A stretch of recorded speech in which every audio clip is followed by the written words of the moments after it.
আসসালামু আলাইকুম। আমরা আজকে এই ম্যাথটা সমাধান করব ইনশাআল্লাহ। আচ্ছা, এখানে দেখেন কি বলা আছে, একটি সমান্তর ধারার পঞ্চম পদটি 18 এর প্রথম 5টি পদের যোগফল 75 হলে প্রথম পদটি কত? ঠিক আছে, তাহলে আমাদের পঞ্চম পদটি 18 দেওয়া আছে আর প্রথম 5টা পদের যোগফল 75 দেওয়া আছে। আমাদের প্রথম পদটা বের করতে হবে। তো এই সকল ম্যাথের ক্ষেত্রে আমরা যে বিষয়টা লক্ষ্য করব সেটা হচ্ছে, যদি আমরা এখানে ম্যানুয়ালি সলভ করতে যাই, অর্থাৎ ফর্মুলা অ্যাপ্লাই করে প্রথমে আটতম পদের ফর্মুলা, তারপর হচ্ছে সামেশনের ফর্মুলা, তো এটাতে অনেক সময় টাইম কনজিউমিং। ওকে, তো আমরা এখানে কি করব, এখানে অপশন টেস্ট করার চেষ্টা করব। ধরে নিলাম যে আমাদের প্রথম পদটা হচ্ছে 2, প্রথম পদটা কত? 2। তো আমরা ফর্মুলা কি জানি, প্রথম পদ যদি 2 হয় তাহলে আমরা কি লিখতে পারবো বলেন তো? 2 + 4d = হচ্ছে 18। এটা আমি কীভাবে লিখলাম? এটা হচ্ছে আমাদের পঞ্চমতম পদের ফর্মুলা। ঠিক আছে, পঞ্চম পদ 18 দেওয়া আছে। তাহলে আমাদের এখানে 5 - 1 × d থাকে, যেখানে আমাদের ফর্মুলা যেটা a + 5 - 1 × d = 18, যেটা ওইটাই 5 - 1 একবারে 4 d দ্বারা মাল্টিপ্লাই করে 4d। তাহলে a তো আমাদের 2 ধরে নিলাম আমরা। তো এই জিনিসটা আপনাদের মাথার মধ্যে সেট করে রাখবেন, যাতে খুব সহজে আপনারা প্র্যাকটিসের মাধ্যমে করে রাখবেন, তাহলে খুব সহজে সলভ করতে পারবেন। তাহলে 2 + 4d তাহলে ইকুয়াল, তাহলে আমাদের এখন বলেন তো ডি ইকুয়াল তাহলে কি আসতেছে? এখানে ডি ইকুয়াল আসতেছে হচ্ছে 18 থেকে যদি আমাদের মাইনাস হয়ে যায় 16, 4 ডিভাইডেড হয়ে গেলে আমাদের কত আসবে? 4। ওকে, তো এটা আপনারা যতটা দ্রুত মাথার মধ্যে ক্যালকুলেশন করতে পারবেন তত দ্রুত সলভ হবে। তাহলে ডি ইকুয়াল যদি 4 হয়, আমাদের প্রথম পদ যদি আমরা 2 ধরে নেই, তাহলে পরেরটা হবে 6, তাহলে পরেরটা কত হবে? পরেরটা হবে হচ্ছে যদি আমরা 10, তাহলে পরেরটা কত হবে? 14, তারপরটা কত আসতেছে? 18। দেখেন আমাদের পঞ্চম পদটা কিন্তু 18 চলে আসছে। ঠিক আছে, এখন আমাদের একটা কন্ডিশন ফিল আপ হয়ে গেছে। আমরা পরের দেখবো যে আমাদের এটার এই যে প্রথম 5টা পদ যোগ করে আমাদের 75 হয় কিনা। 2 আর 6 আমাদের যোগ করলে আসে কত? 8 আমাদের কত আসে? 10, 18। ঠিক আছে, 18-এর সঙ্গে যদি আমরা আর একটা 18 যোগ করি তাহলে 36, 36-এর সঙ্গে যদি 14 যোগ করি তাহলে কত আসে? 36 আর 4 যোগ করলে আমাদের 40, 50। তাহলে এখানে 50 আসে, তার মানে সেকেন্ড কন্ডিশনটা ফিল আপ করে নেই। ঠিক আছে, তার মানে আমাদের 2 রাইট অ্যান্সার হবে না।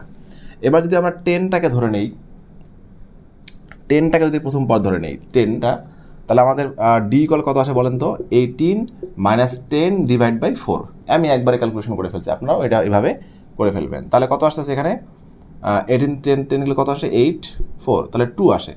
তাহলে প্রথম পদ যদি 10 হয় তাহলে পরেরটা হবে 12, তাহলে পরেরটা হবে 14, পরেরটা হবে কত? 16, পরেরটা কত হবে? 18। তাহলে এখানেও কিন্তু আমাদের পঞ্চম পদ কত আসতেছে? 18। তাহলে 10কে প্রথম পদ ধরেও আমরা দেখতে পাচ্ছি যে আমাদের এখানে পঞ্চম পদটা 18 আসতেছে। এবার এটাকে আমরা অ্যাড করে দেখি 75 মেলে কিনা। তাহলে আমাদের এটা অ্যাড করলে আসতেছে হচ্ছে আমাদের 14, 20, 30। ঠিক আছে, এটা অ্যাড করলে আমাদের কত আসতেছে? 16, 17। ঠিক আছে, তাহলে আমাদের এখানে কত আসতেছে? 70 আসতেছে, 70। ওকে, তাহলে আমাদের এটাও হবে না। এবার আমাদের 4টাকে একটু টেস্ট করে দেখি। 4, তাহলে 4 যদি আমাদের প্রথম পদ হয় তাহলে 4d তাহলে কত আসবে? 18 - 4, তাহলে এখানে আসতেছে 14। ঠিক আছে, তাহলে ডি ইকুয়াল কত আসতেছে? 7। তাহলে 4 যদি হয়, পরেরটা আমাদের আসতেছে, প্রথম পদ আসবে কত?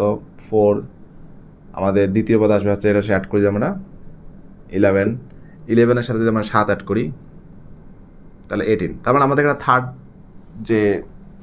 থার্ড টার্মটাই আসছে 18। ওকে, তাহলে আমাদের গ নাম্বারটা হবে না, গ নাম্বারটা আগে থেকেই শেষ, এগুলো তো আগে থেকেই শেষ। তাহলে অবশ্যই আমাদের কি ঘ নাম্বারটা আনসারটা কারেক্ট হবে। তো এখন অনেকেই আবার মনে মনে চিন্তা করতে পারেন যে প্রথম 3টা যখন আমরা টেস্ট করছি তো এই 3টা তো আমাদের এলিজিবল ছিল না, তো এই জন্য আমরা ঘ নাম্বারটাকে দাগাই ফেলবো। কিন্তু এখন ঘ নাম্বারটা যদি আমাদের থাকে হচ্ছে কোথায়? খতে। ঠিক আছে, তখন কি হবে? ধরেন এখানে আমাদের 12 আছে, এখানে আমাদের 10 আছে, তখন কি? তখন তো অবশ্যই আমাদের 12টাকে কী করতে হবে? টেস্ট করতে হবে। তো 12টাকে টেস্ট করেন, তাহলে 4d = কত আসতেছে? 18 - 12। তাহলে d = আসতেছে আমাদের কত? 12, 13, 14, 15, 16, 17, 6/4। 6/4 মানে 3/2। তাহলে d এর ভ্যালু কত? 3/2। তাহলে এখন আসেন 12 হচ্ছে আমাদের প্রথম পদ, তাহলে দ্বিতীয় পদটা তাহলে কী হবে? 12 + 3/2, অর্থাৎ 12 থেকে এইটার গ্যাপ থাকবে 3/2। তাহলে পরেরটা কত হবে? পরেরটাও হবে 12 + 3/2 + 3/2, এখানে আরেকটা 3/2 অ্যাড হবে, plus 12 plus 3/2 plus 3/2 plus 3/2 plus, তাহলে আমাদের কয়টা পদ হলো? 1টা 2টা 3টা 4টা, তাহলে 8 লাগবে।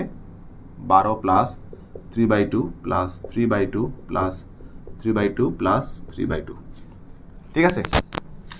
তো এই হচ্ছে আমাদের 5টা পদ। তো এটাকে আমরা অ্যাড করে মনে হচ্ছে যে অ্যাড করা খুবই কঠিন। ওকে, মানে নর্মালি ফর্মুলা দিয়ে করাই খুব ভালো ছিল অপশন টেস্ট করার থেকে। আসলে এটা অ্যাড করা খুব একটা জটিল কিছু না। তো এখানে আমাদের দেখা যায় 5টা 12 আছে, তো 5টা 12 অ্যাড করলে আমাদের 60 আসবে। আর এখানে 3/2 গুলোকে আমি অ্যাড করে দিচ্ছি এই কারণে যে আমাদের প্রথম পদ তো 12, আর দ্বিতীয় পদ আর প্রথম পদের গ্যাপ হচ্ছে ডি 3/2, তাহলে আমি 3/2 অ্যাড করে দিচ্ছি এখানে। পদটা তো আরেকটা দিচ্ছি, পদটা তো আরেকটা দিচ্ছি। এখন এই সব 3/2 গুলোকে যদি আমরা একসাথে অ্যাড করতে পারি তো হয়ে গেল। তাহলে এখানে কয়টা 3/2 আসতেন? 1টা 2টা 3টা 4টা 5টা 6টা 7টা 8টা 9টা 10টা 3/2 আছে। তো 10টা 3/2 মানে অ্যাড আকারে আছে, মানে কি 10 3/2 10 3/2 এরকম আছে। তো এটা দিয়ে কাটেন, তাহলে কত আসে? 5। তাহলে 5 দ্বারা 3কে মাল্টিপ্লাই করেন, তাহলে কত আসে? 15। ওকে, এই তো আমাদের 75 চলে আসলো। মানে এইটা আসলে একটু আপনাদের একটু এই ক্যালকুলেশনগুলো লিখে তো আর করা সম্ভব না, মানে হলো মাথায় যে প্রথমটা যদি 12 হয় তাহলে পরেরটা 12 3/2, তাহলে এখানে একটা 3/2 অ্যাড হলে পরেরটা কি হবে? আরেকটা 3/2 অ্যাড হবে। তাহলে এরকম 5টাতে আমরা লাস্টটাতে গিয়ে 4টা, তার আগে 3টা, 4 আর 3 7, তার আগে কটা? 2টা 1টা 5টা, তাহলে 10টা 3/2 আসলো টোটাল। তাহলে এইভাবে সলভ করে আমাদের খুব দ্রুত মানে মাথায় আর কি প্র্যাকটিস করে রাখতে হবে। ওকে, আচ্ছা, তো এই হচ্ছে আমাদের 4টা অপশনে আমরা টেস্ট করলাম। তবে সবসময় এরকম ডি এর ভ্যালুগুলো ফ্র্যাকশনে আসবে না। হ্যাঁ, এখানে যেমন ডি এর ভ্যালুটা আমাদের ফ্র্যাকশন চলে আসে, যার কারণে আমাদের একটু লাস্টেরটা একটু জটিল বলে মনে হয়েছে। তো সবসময় ডি এর ভ্যালু এরকম ফ্র্যাকশন থাকবে না, নর্মাল নাম্বার আসবে, আপনারা অপশন টেস্ট করে বের করতে পারবেন।